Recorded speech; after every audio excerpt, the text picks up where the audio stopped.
Hi, we're back. I got my thing working. Sorry about the little steering wheel here. But I'm going to read more of Knockout today.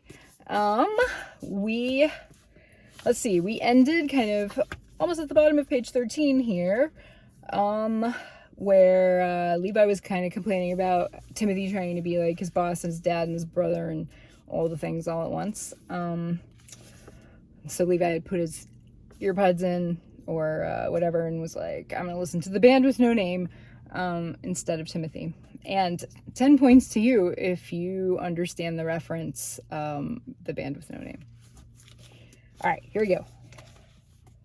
The band with no name blisters my eardrums while Timothy grips the steering wheel, both hands curled tight, and I wonder, what blisters Timothy's ears when he wants to drown out the world? Or is he too much in control to ever want the world to shut up? Is Timothy's world just like the steering wheel, and Timothy is too afraid to loosen his grip? Hand sanitizer. In the kitchen, in the car, on the shelf. Never very far. Gotta kill the germs, Levi. Gotta stay alive, Levi. There's a bubble trapped in the green goo. Stuck there, trapped bits of air in an antiseptic world. I feel you stuck, bubble. I feel you trapped air. My world keeps me close too. Leaving the house is not exactly forbidden, but Mom doesn't love it. Timothy doesn't love it. They want me safe and healthy and obviously bored out of my mind. I think they forget being alive will not make me die. Mom and Timothy keep me close, keep me well. It used to be, I don't care, it used to be, that's just how it was. But now,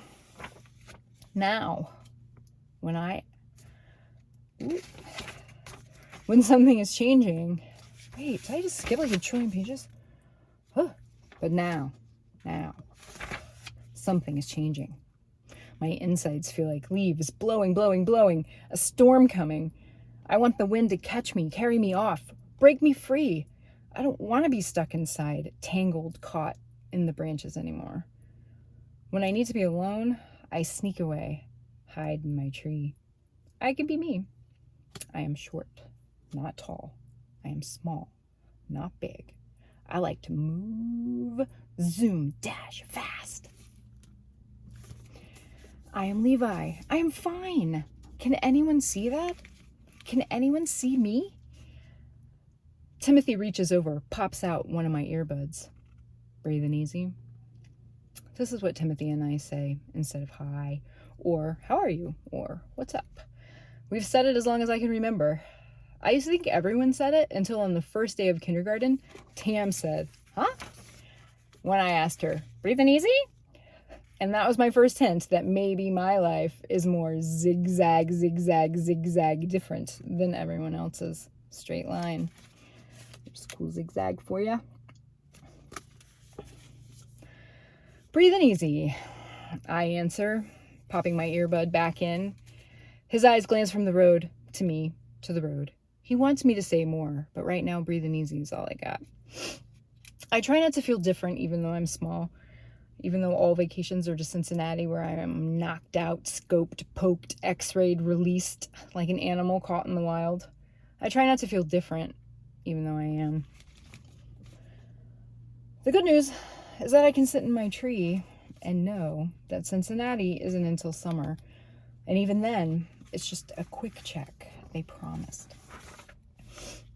Gotta make sure my airway's big enough now that I could hit my growth spurt at any second. In my room, I look at the schedule. It's like those to-do lists Mom sticks everywhere. English, pre-algebra, art, lunch, geography, history, PE. I find a pencil, add a few more things. Grow 12 inches. Show Dad I'm cool. Survive 7th grade. Earbuds in. The music's so loud it makes my eyes squint, my teeth snarl, my head sway in a good way. I feel the beat. The cat tornadoes pumping like my own blood, the screaming lyrics like my own words that I can't say. I drown out doubts that I will ever be anything other than a sick baby. I let the noise make me whole. It glues me together, gives me a voice that is louder than my own. He'll be here soon. Mom, her mouth makes the words I can't hear. Earbuds out. Get your stuff, kiddo. He's on his way. Dad, I forgot. I smile. Dad weekend. A break from it all. Something happens to the air in the room when Dad comes over. It gets thick, gummy, trapping you in one spot. Can't move. Timothy goes stiff, like he's stuck in the air. And Mom goes silent like her words are those sanitizer bubbles that can't escape. Only Dad seems fine. Hey, sport, he always says. Let's blow this popsicle stand. And I fight the thick air to get to Dad's car. I'm not sure how Dad is my dad. He's giant. I'm not. He's hairy. I'm not. He's loud. I'm not. He's pasty white. I'm not. But he smiles a lot. And I smile a lot. With crooked teeth that match. Proving that at least some of his genes are mine too. Plus, I like him a lot. And so what if Timothy does not? Every other weekend, 4 days a month, that's all I get to see him. Mom says it's too much. Timothy says it's more than too much. But I like Dad. I miss him. Only 4 days a month sucks, if you ask me, which no one does. There's this cliche about single dad apartments. You see it in movies. You read it in books. It's pretty lame. Because not every grown man is a slob with pizza boxes everywhere, with piles of dirty clothes drifting in the corners. Every single dad doesn't live in an apartment with barely any furniture and mattresses on the floor. I mean, mine does, but not every one of them does. Just kidding. Dad's place is actually very nice. A house with lots of trees, a screened-in porch, and a warm coffee smell, maybe some pizza boxes every once in a while. My room is comfortable. And even Timothy has a room, if he'd ever come visit, which he has not even once, that I can remember. I don't know. It's kind of fun to have a dad who doesn't act like a grown-up. It's kind of fun to grab a pizza and stay up late and have dirty hands and watch bad movies. Maybe if Timothy was more like a kid and less like a dad, maybe now he'd be less of a pain in my rear end. Hey, Mr. D. Tam climbs in the car, sweaty from practice. I wrinkle my nose. She holds her armpit in my face. How's volleyball, Tam? Killing it, as usual. You guys should come to a game. First one's next week. Sweet. I love watching Tam play. She spikes the ball and it smashes into the floor like a meteor from outer space. Plus, she always gives me a wink just before she serves. Our special signal that the next point is for me. Ever thought about playing a sport? This is what Dad asks while he and Tam and I eat cheeseburgers and look out over the river. Of course I thought about it. But as Mom reminds me, I'm barely 60 pounds, soaking wet. As Mom reminds me, I'm a teacup version of a normal human. As Mom reminds me, sports are dangerous, sports are for bigger kids. So I take a puff from my puffer. Sure, I've thought about it. Baseball? I could throw hard, but could I throw fast? I don't know. Baseball seems boring. Football? All three of us look at each other and laugh. Besides, Mom won't let me do contact sports. Why? I point to the scar on my neck. Duh. I point to my lungs. Duh. Sport. You can do anything you want. Yeah, sport.